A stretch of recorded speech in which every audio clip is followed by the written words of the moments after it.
I'm going to read from a book called From the Holy Mountain. There it is, the valley of doom, the valley of dreadful judgment. Below us, the monastic buildings of Marsaba fell away in a ripple of chapels, cells, and oratories. Is William creating a connect more in India, or is he managing to create as much as a connect across the UK as well? Well, I think one of the challenges we have, and one of the reasons why we sort of launched this project, Reimagine, is that I think there's a greater understanding between sort of young people in India of the UK than there is of young people in the UK of contemporary India. Mm-hmm. What William's work has done is certainly raise the profile of India in the UK through his writing, and also, you know, his thought pieces, which his own writing goes back into the UK. Mm-hmm. So I would say, you know, yes, I mean, I think India knows the UK probably better than the UK, or in terms of the young people, mm-hmm. Better than the UK knows India. But William's work is helping to educate and enlighten young people in the UK of what contemporary India is about. I often find an assumption here in India that Britain is more finished, more screwed economically, more second-rate, and more racist than, in my experience, it is.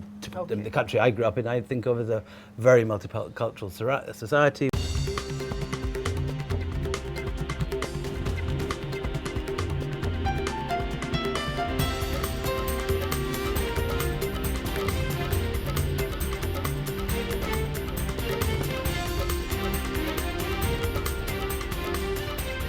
His role as the co-director of one of Asia's best-known literature festivals, the Jaipur Lit Fest or the JLF, has invited writers from across the world, of course, including the UK and those belonging to the Indian diaspora.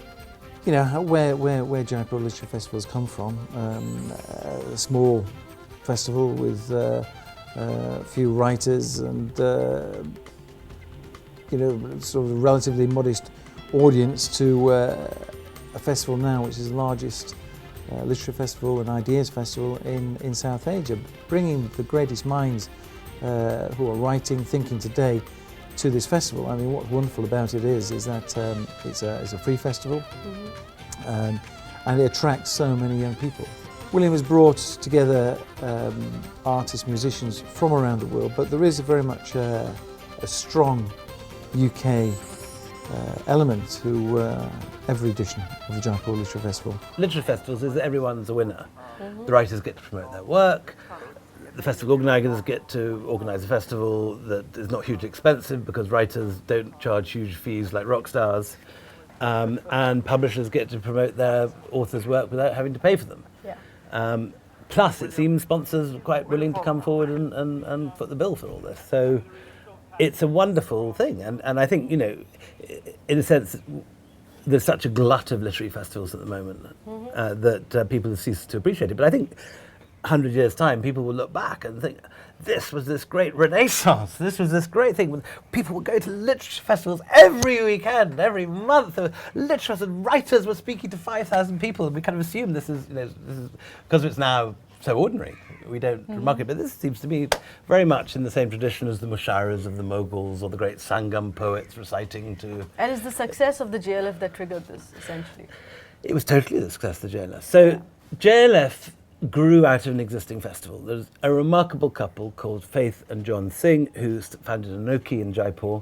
Faith is English, John is Rajput royalty with a kind of otherworldly spin.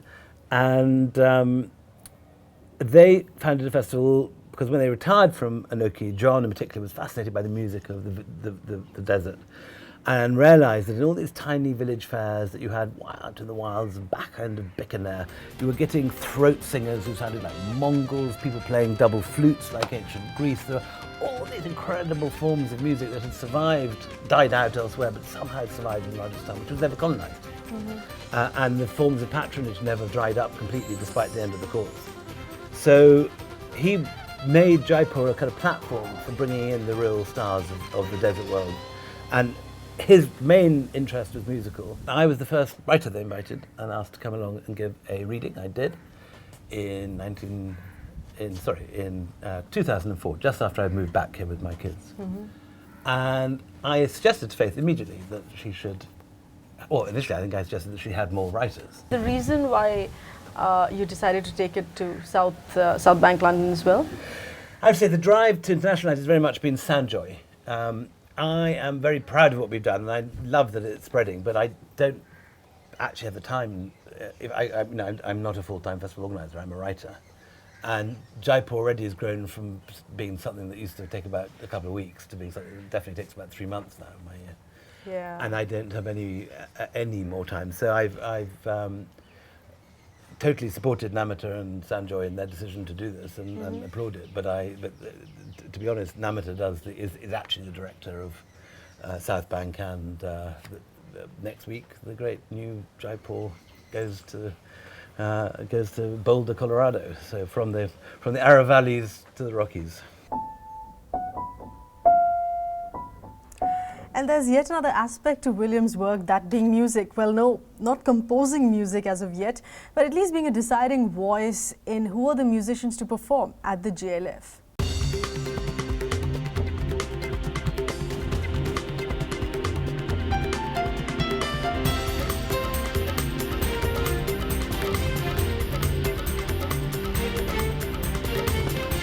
Music that you followed and the kind of music that you also promote and have Jaipur Literature Festival as a platform as well for this genre of music, and a lot of that again is connecting the two worlds in the future. But it is, yeah, I haven't really thought of it as being the same, but now you pointed out it probably is. I love music, I write to music, it's probably my favourite hobby, if you can call it that. I'm not personally musical, I was rubbish at the piano, I tried at various points, the trumpet, the horn. I was never any good at it.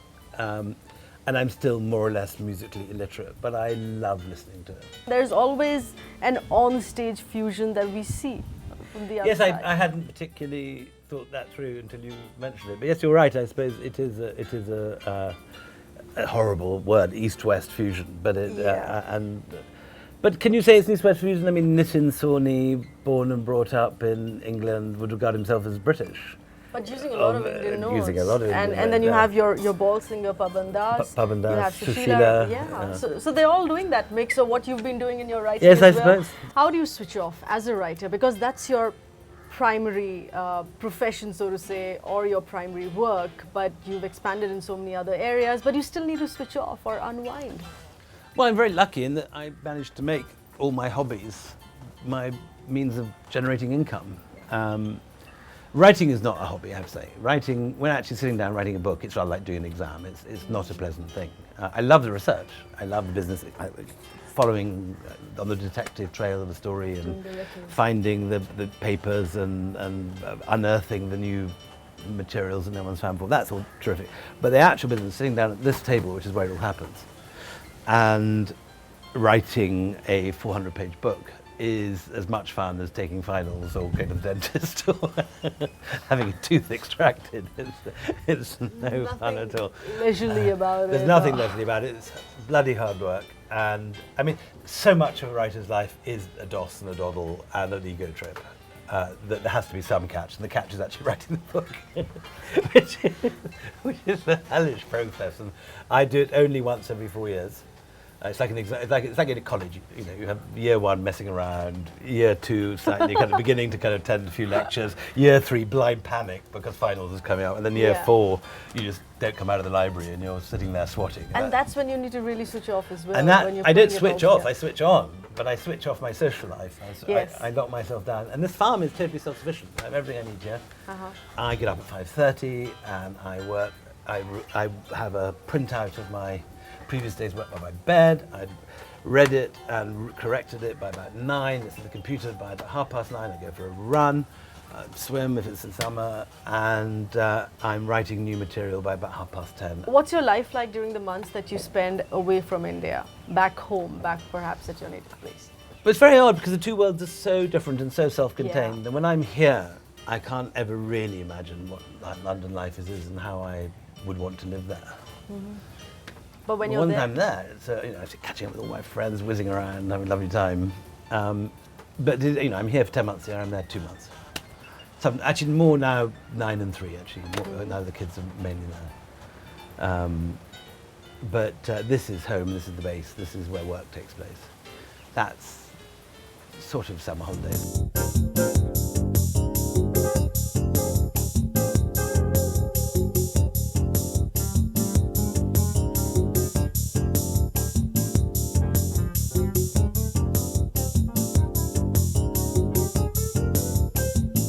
family, children, the kind of the world that they've seen through your travel and writing and through the connect that you've managed to make through between the two countries, their outlook, their perspective? Different between the three of them, actually. Ibi, my eldest, who is my only daughter, had a whole life which she had to leave behind when she came here in 2004. And in a sense has always had more weight in London than her brothers. Her brothers had most of their childhood here, and most of their friends were here. And the youngest one really had no memory of childhood at all in England or Scotland. Scotland and England were holidays. While I love this country, I haven't taken Indian citizenship, as some people have done, Francis Vaxiarg and people like that. I haven't done that. And unlike my white moguls, I am married to a Scot. Olivia is very much from the same background as me, but has made a similar journey, and her painting is now, well, I'm rather looking forward to retiring on that sunbed on her painting, if we can keep it. She's had an amazing year. And on a much lighter note, for someone who's really grown up in rural Scotland, William connects with his inner farmer by living in this sprawling farmhouse in Delhi, spending the day planting vegetables and running after his livestock.